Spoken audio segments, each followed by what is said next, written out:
Bonjour, le sujet du jour est la poche dans la couture. Alors, la poche dans la couture, comme son nom l'indique, est cachée dans une couture. Ici. Et c'est donc une poche très discrète qui peut aller dans tous les vêtements. Pantalon, jupe, une tunique, une robe. Ça convient pour tout. Les patrons pour les exercices. Donc ici, le vêtement est représenté par une feuille A4.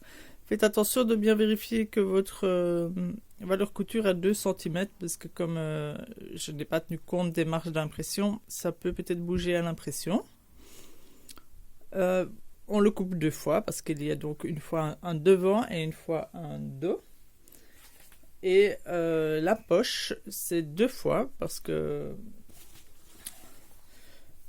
pour faire le sac, donc il me faut 2 épaisseurs. Quand vous coupez vos vêtements, vos tissus, qu'il est marqué 2 fois tissu, n'oubliez pas qu'on coupe les tissus en double, ou si vous les coupez simple, vous devez mettre une fois votre patron à l'endroit, une fois votre patron à l'envers. Parce que, évidemment, j'ai besoin que mes sacs de poche se mettent en vis-à-vis pour pouvoir bien être endroit sur endroit. De même ici, mes vêtements sont en vis-à-vis, les crans sont bien du même côté, en vis-à-vis, pour avoir un devant et un dos. Pour le vêtement, vous allez me mettre donc comme d'habitude l'envers si vous travaillez sur un tissu uni, mais vous marquerez aussi devant et dos, parce qu'il y a une petite différence lors du montage entre le devant et le dos. Et donc pour prendre l'habitude, ne pas vous tromper, réfléchir à ça. En le montant, vous marquez le devant et le dos. Ou sinon, rien de compliqué dans le vêtement. Donc, voici mes vêtements coupés. L'écran important à mettre, ce sont bien sûr les valeurs couture en bas, en haut, mais surtout, l'écran de début et fin d'ouverture de poche. Vous l'avez sur le vêtement et aussi sur la poche. Première étape, nous allons donc piquer les sacs de poche sur le dos et sur le devant. C'est pratiquement la même chose. La seule différence, c'est que vous voyez que ici, j'ai piqué exactement sur ma valeur couture à 2 cm. Alors que sur le devant, j'ai décalé mon aiguille par rapport à ma valeur couture. On pique bien du début, donc d'un cran à l'autre cran, pour faciliter le travail et pour être plus précis. J'ai retracé la ligne de la valeur couture, la ligne d'ouverture de poche, avec un trait au début et un trait à la fin, pour être vraiment précise. Ici, mon arrêt et mon arrêt. Donc, pour ça, je me mets en perpendiculaire sur le côté, au niveau de mon cran. Et je trace. Préférez un stylo de nouveau effaçable. Moi, pour l'exercice, je le fais au crayon pour pouvoir le montrer plus tard. Donc, je trace un petit trait à l'horizontale au niveau du cran et un trait pour ma valeur couture qui est de 2 cm. Je fais pareil en dessous.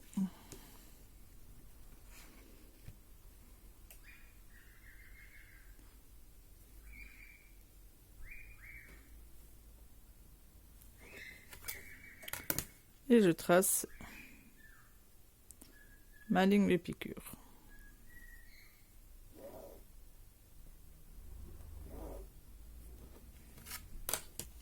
Et maintenant, je viens épingler ma poche, bien cran sur cran avec le vêtement.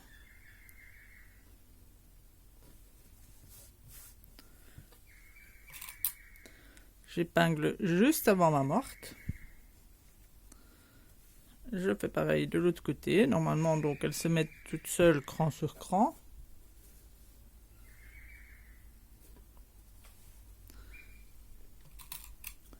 et j'épingle juste avant ma marque.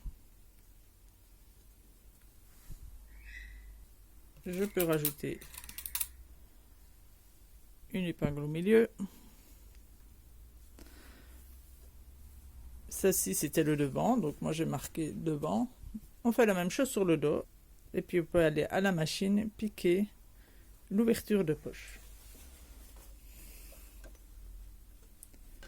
Je me mets sur la ligne des 2 cm. Bien mon repère sur la ligne, et puis je décale mon aiguille vers l'intérieur de la couture.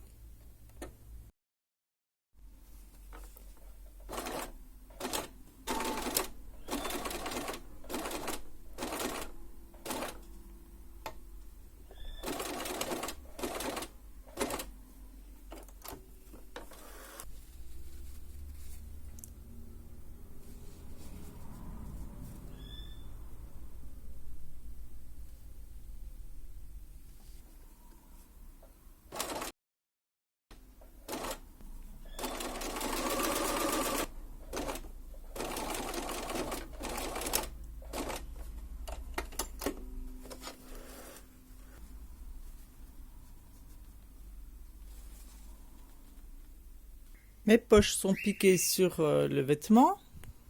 On voit bien que j'ai un décalage par rapport à ma ligne de couture sur le devant, alors que mon dos est juste sur ma ligne de couture. Je pense que j'ai oublié de le dire, mais donc quand on pose le vêtement, on pose bien la poche endroit sur endroit du vêtement. Maintenant, je vais aller au repassage et je vais repasser en couchant la poche vers l'extérieur.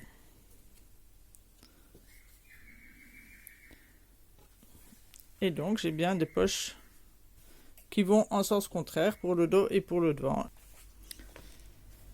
Une fois que j'ai repassé, je vais surpiquer le devant. Surpiquer la poche sur le devant, mais uniquement sur la hauteur de la piqûre. Donc je ne pique pas jusqu'en bas, je pique sur la hauteur de ma couture.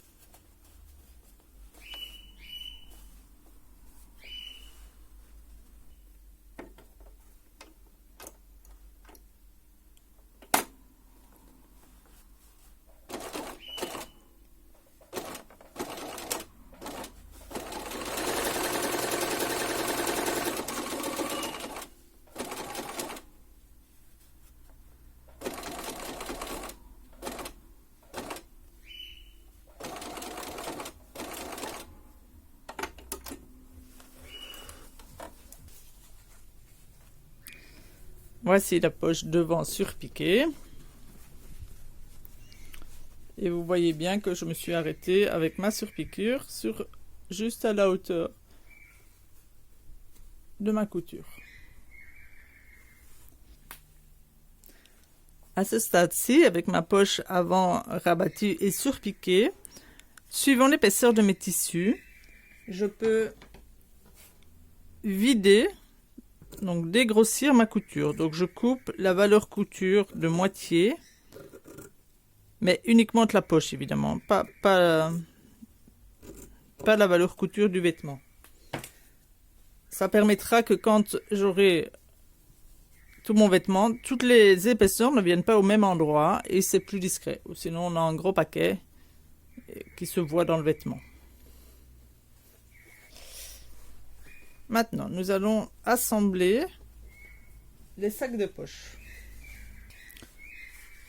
Je pose la poche dos sur la poche devant. Je superpose bien mes sacs de poche. Alors, d'où l'importance d'une bonne coupe, parce qu'il faut que ça ait exactement la même forme, les mêmes dimensions. Je peux déjà épingler le tour ici pour que ça ne bouge pas.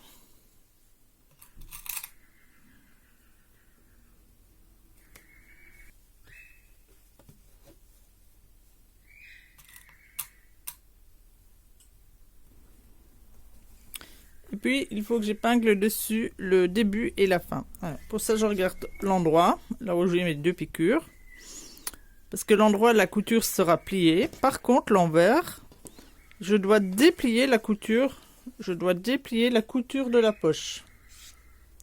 La couture de la poche doit être dépliée. Je rabats tout le vêtement vers la poche. Je vérifie bien que mes crans soient l'un sur l'autre. Et je rabats la couture devant, donc celle qui est surpiquée. Et je laisse la couture du dos à plat. Et j'épingle cran sur cran.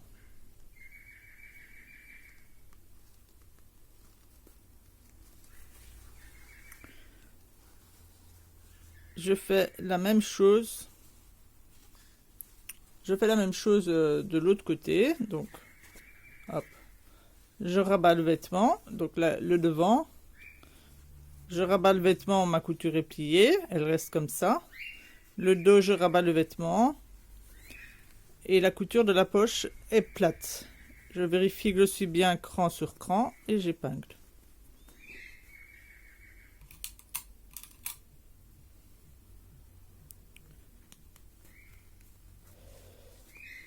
Du coup, je me rends compte que mes épingles sont à l'envers. Je rectifie.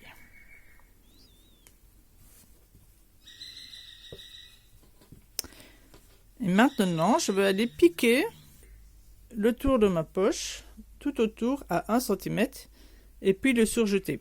Donc quand je pique, je soulève bien tous mes vêtements.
Ma poche est piquée et surjetée.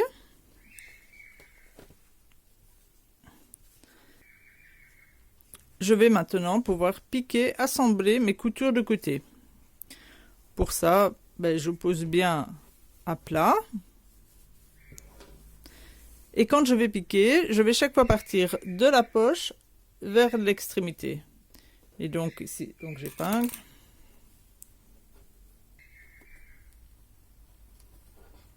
Mettant bien bord à bord, évidemment.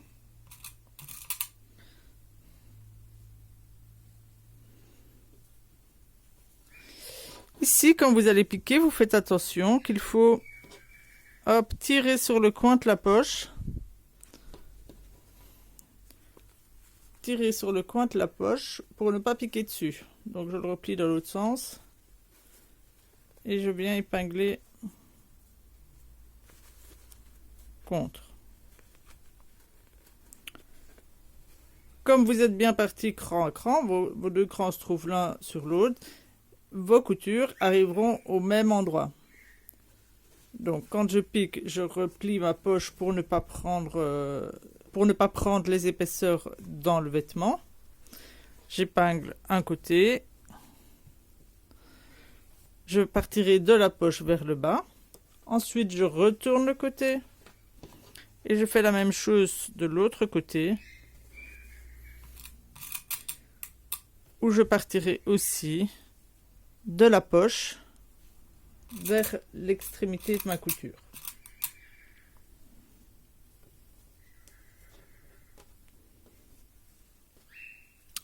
Je vais piquer en faisant un arrêt juste après l'assemblage de ma poche.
Voilà ma poche piquée. Donc vous voyez que dans le dos, ici c'est le dos, j'ai bien comme une seule ligne, une seule couture sur le devant. J'ai une double surpiqûre, une double piqûre au niveau de la poche et une couture qui commence de part et d'autre de la poche. Si vous ne l'aviez pas encore fait, vous pouvez surjeter vos coutures. Et puis, on va repasser couture ouverte. Hop, couture ouverte. Alors, vous voyez qu'ici, la couture que j'ai dégrossie dans ma poche n'est pas surjetée. Mais ce n'est pas grave parce que comme elle est cachée entre une couture et la poche, il n'y aura aucun frottement. Il n'y aura aucun frottement direct sur la couture. Donc, elle ne va pas bouger. Elle ne va pas s'effilocher. Et voilà ma poche, toute discrète, dans la couture.